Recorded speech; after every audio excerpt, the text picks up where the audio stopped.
অনেকদিন ধরেই আমার বাঁধাকপি খেতে ভীষণ ইচ্ছা করছে, তা বলাতে আজকেই বাজার থেকে আমার বরমশাই একটা বড় বাঁধাকপি নিয়ে এসছে।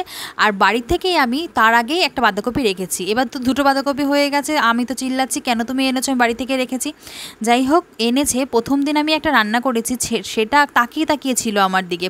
তোমরা এটা মানো তো যে কাটার উপরেও কিন্তু অনেক সময় রান্না করা নির্ভর করে কেমন স্বাদ হবে। সত্যি আমি কিন্তু এটাই মানি।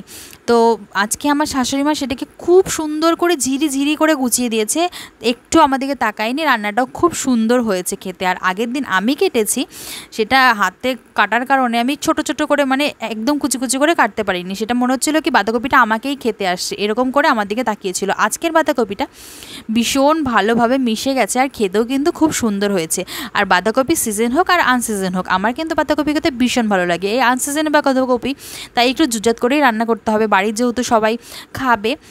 তাই মাছের মাথা দিয়ে ভালো করে রসিয়ে কষিয়ে রান্না করেছি। তোমাদের বাঁধাকপি খেতে কার কার ভালো লাগে অবশ্যই কমেন্টে জানিও। টাটা।